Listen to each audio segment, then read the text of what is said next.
el costo pasa de esos 2.943 a 9.882. Pónganle el título que ustedes quieran ponerle. Para mí es el costo de lavarse las manos durante más de 10 años. Fantástico para hacer política interna, pero el taxi nos fue castigando a lo largo de todos estos años y donde debíamos 3.000, ahora debemos 9.882. Estoy hablando de 6.000 millones de dólares de desidia y solamente me estoy refiriendo a los casos que están en la Corte de Nueva York. Si agregamos los casos que en algún momento va a haber que resolver también con los bonistas europeos, el valor de la desidia está por encima de los 10.000 millones de dólares. No crean ni por un segundo a los que les han dicho todo este tiempo que negociaban con dureza que eso era cierto. Bueno, escuchábamos a Prat Gai hablando de la negociación con el Club de París, una de las negociaciones que se cerró durante la gestión de Axel Kicillof en el Ministerio de Economía, diciendo que se había pagado 3 veces lo adeudado producto de la desidia. Sí, primero que le tiene que aclarar a la gente es que ni la deuda con el Club de París, ni el problema con los fondos buitres, ni las cuestiones del CIADI son responsabilidad ni del gobierno de Néstor Kirchner ni de Cristina Kirchner. Es decir, tiene que ver con las consecuencias de haber tenido una política de endeudamiento imposible de parar durante todo lo que fue la etapa neoliberal y que nuestros gobiernos intentaron ir solucionando de una manera donde se priorizara el crecimiento y la gestión del empleo. Entonces, así fue como, por ejemplo, la cuestión con el FMI, en 2006 se le hizo un pago de 10.000 millones de dólares más o menos para resolver la cuestión de tener permanentemente un organismo auditando tu política, imponiéndote condicionalidades y teniendo mucho más margen de libertad para poder desarrollar la política, que después se mostró exitosa porque Argentina creció en términos regionales y incluyó, expandió derechos y generó empleo. Entonces, la negociación con el Club de París tuvo la particularidad, primero, que son 19 países de los más desarrollados del mundo, que se dio en conjunto. Axel Kicillof viajó junto con otros funcionarios, duró varios meses la negociación, una de las cosas que se dice que se hizo en una noche. Fueron meses y meses de negociar y la particularidad que tuvo es que la primera vez que se negocia con el Club de París sin el FMI adentro, algo que no había existido. Y obviamente se reconoció lo que los contratos y lo que eran las cuestiones firmadas exigían, se establecieron planes para pagar eso sin afectar lo que era el objetivo general de la política económica. Lo mismo se hizo con el CIADI, que se fueron resolviendo. El CIADI es el Tribunal del Banco Mundial, sí, ¿no? Que... lo doy por supuesto, pero es verdad, sí. Es un tribunal donde empresas que habían invertido en Argentina y se fueron beneficiadas por los tratados bilaterales de inversión que se firmaron en los 90, que básicamente era que la jurisdicción, en caso de alguna controversia, no era Argentina, sino era afuera. Claro. Es decir, entonces, algunos de esos juicios que tenían sentencia se fueron resolviendo y el siguiente paso era el de los fondos buitres. Ahora, los fondos buitres no quisieron negociar y terminaron acordando por una cifra escandalosa con el gobierno de Macri, además el macrismo extorsionando, porque si no se votaba el acuerdo con los fondos buitres, iban a pasar las peores cosas, que fue lo que terminó votándose este año. Entonces yo le diría a Prat Gai que si quiere ver un mal acuerdo, tiene que ver el que el macrismo hizo con Singer, siguiendo lo que el juez Griesa de una manera completamente absurda dictaminó. Y en todo caso ahí creo que tenemos un despilfarro y una negociación muy poco conveniente para los argentinos. Ahora, también lo que se ve es que tanto en ese tema, bueno, vos mencionás el tema de los fondos buitres, que evidentemente fue como un primer hito de lo que es el cambio de estrategia del gobierno de Cambiemos y la lógica de profundizar el endeudamiento como salvación para un nuevo modelo económico. Ahora, ahí fueron apoyados por gran parte del peronismo e incluso algunos legisladores del Frente para la Victoria. Y también ayer se acaba de votar este paquete de blanqueo en la Cámara de Diputados con, obviamente, el Frente para la Victoria mayoritariamente votó en contra, pero hubo sí gran apoyo que permite, bueno, en el blanqueo supuestamente justificar el pago a los jubilados, a los juicios a los jubilados.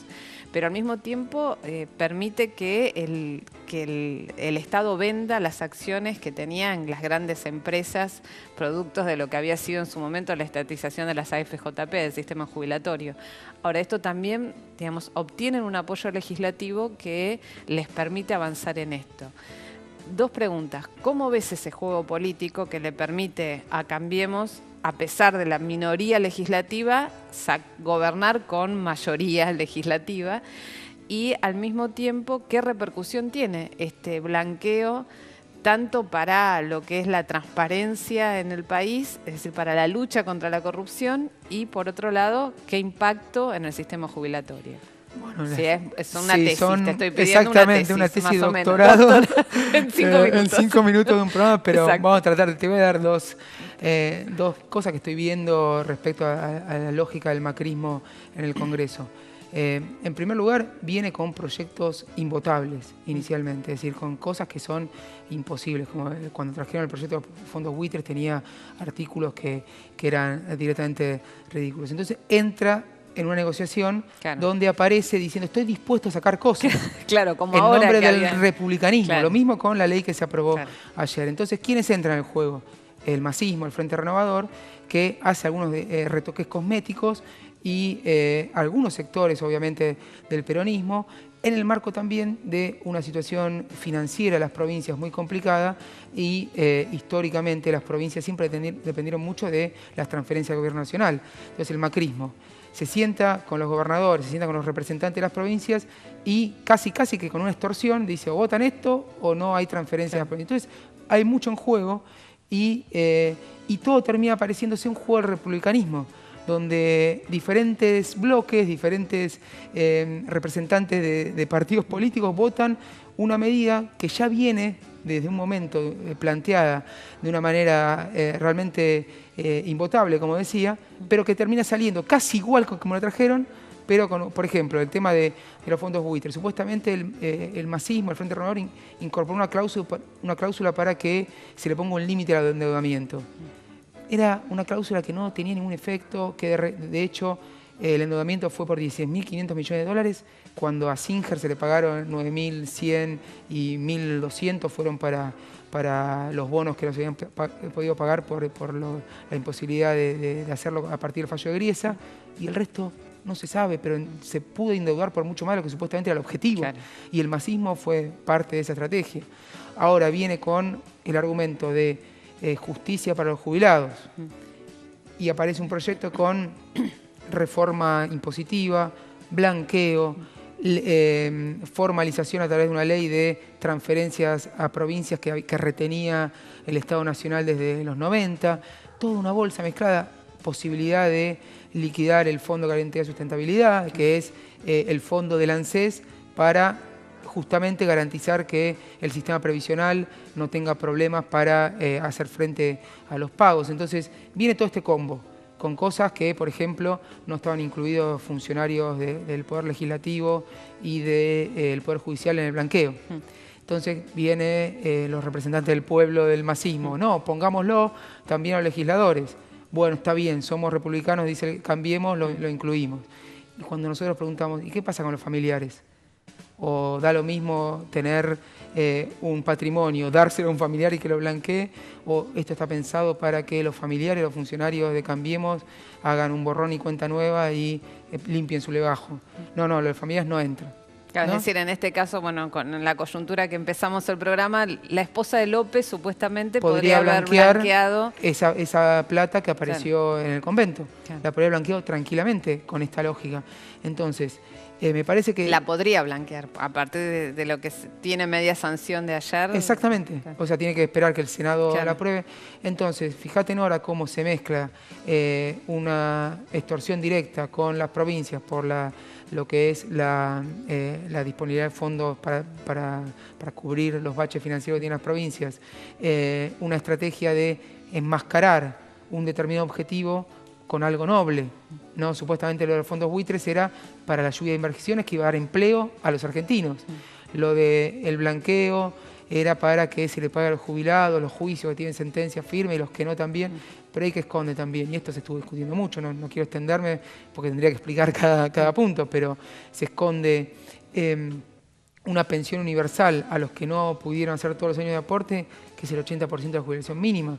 Cuando nosotros decíamos que tenían que mantenerse las moratorias, como se vino haciendo en los últimos años, hasta llegar a la inclusión 100% de los adultos mayores en edad jubilatoria. Bueno, esto no va a pasar, porque el que no pudo hacer los aportes, a partir de ahora, va a tener que recibir una pensión que es el 80% de la pero mínima. prorrogaron la moratoria, ¿no? Por 3 años. Se prorrogó la moratoria, también se le quería hacer una suba de la edad a las mujeres de 60 a 65, ahora parece que no termina de ver. No termina de quedar claro cómo Claro, va a ser pero eso. fíjate, todo supuestamente para pagarle más a los jubilados que más ganan. Claro. Porque solamente un tercio de los jubilados van a haber incrementado sus haberes. Está bien subir a los jubilados, está bien reconocer la sentencia, es obvio.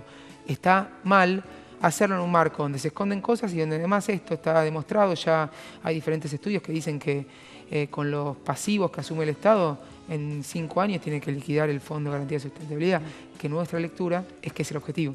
Claro, y después volver a la Privatizar el sistema jubilatorio. Es decir, que la jubilación solidaria y pública abra nuevamente el paso a esa fiesta financiera que fueron las FJP. Un encanto de... Es un proyecto que es típico de quien está en el gobierno.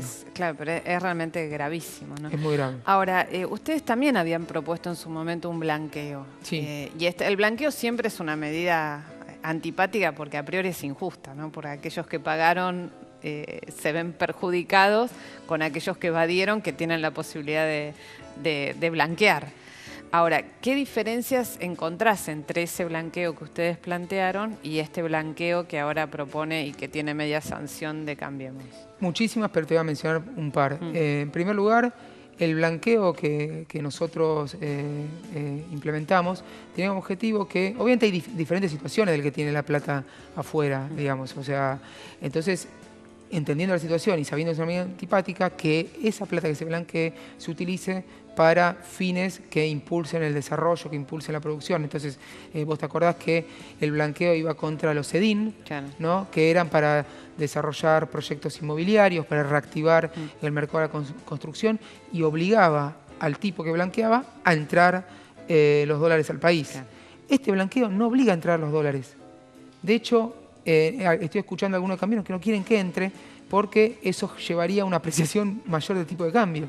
Entonces, fíjate esto, viene en el marco donde además bienes personales, que es un impuesto lo más progresivo que hay, en principio el macrismo quería eliminar ese impuesto. Sí, ahora reduce la alícuota al 0,25% cuando que va a ir cayendo, ¿no? Entonces, alguien que hoy tiene, no sé, $1 millón afuera, lo puede dejar afuera, una casa en Miami, ¿no? Sí. No tiene que entrar la plata, la puede dejar afuera, paga una penalidad, que también son penalidades que uno puede discutir si está bien o no, y encima, bienes personales, lo que tiene que pagar es ínfimo. Entonces, no entran los dólares, se hace un borrón y cuenta nueva, es decir, ya no se puede ir con la ley penal tributaria, que tiene penas muy duras, porque obviamente la gente ve cuando, por ejemplo, López aparece con bolso supuestamente que viene de plata del Estado que se robó. Pero no se ve que hay plata que no entra al Estado porque no se pagaron impuestos. Claro. Esto es lo mismo, ponele que Macri, Franco Macri, que tenía plata afuera, ¿no? Que hay que ver si está declarada, a mí no tendría que quedar claro eso. Hubiese pagado los impuestos y se lo hubiese robado y se lo hubiese llevado afuera. Claro. Es lo mismo, ¿se entiende? Entonces, hoy con este blanqueo se hace borrón y cuenta nueva, no entran los recursos a la economía argentina y realmente no tiene mucho sentido, porque además permite, al no estar incorporados los familiares, regularizar situaciones que se prestan al lavado, a blanquear plata ilegalmente generada. ¿No tienen que declarar el origen de esos fondos? En principio se tiene que declarar, pero después ahí tenés forma de justificar que puede ser muy laxa también, ¿entendés? Entonces ahí se abre una puerta realmente peligrosa. Ahora, hoy leía que las penalidades irían para el Fondo de Sustentabilidad. ¿Qué porcentaje? Si vos tenés $1 millón afuera, no lo tenés que traer, lo declarás. ¿Cuánto puede ser esa Mira, penalidad? lo que estaba viendo ahí, los que habían analizado los números eran que más o menos necesitabas 200.000 millones de pesos para cubrir las sentencias firmes y los nuevos pasivos que ahora hay que cubrir con lo del pago de jubilados. Que como vos decías, o sea, supuestamente el blanqueo tiene un fin noble que es poder hacer el aumento de jubilaciones. Pero se estimaba, primero depende de cuánta plata se blanquee, ¿no? Claro. Se dice entre 20.000 millones de dólares y 60.000 millones de dólares. Con las penalidades que se están pensando, más o menos van a ser 20.000 millones de pesos, 30.000 millones de pesos, es decir, un 10-15% de lo que uno necesita para hacer frente a las nuevas obligaciones. Entonces, encima es falso que con el blanqueo alcanza para Por eso, para porque pagar. no cierra, no me cerraba. No cierra de ninguna manera y es lo que te decía antes. Claro. De hecho, esto va a un desfinanciamiento del sistema previsional y del Fondo de Garantía de Sustentabilidad. Bueno, Augusto, muchísimas gracias por esta charla que me has desasnado y creo que a muchos un poco sobre la economía, sobre lo que están haciendo. Y bueno, sobre lo que nosotros, muchos sin saber de economía, sí tenemos la economía doméstica, que sabes cuánto aumentan las cosas y cuánto no aumentan los salarios para compensar esos costos, ¿no? Bueno, Nora, muchas gracias por la invitación. Bueno, muchas gracias y bueno, la próxima semana seguiremos acá en Notas Verdaderas charlando sobre la actualidad, sobre todo lo que nos pasa y le pasa a la Argentina.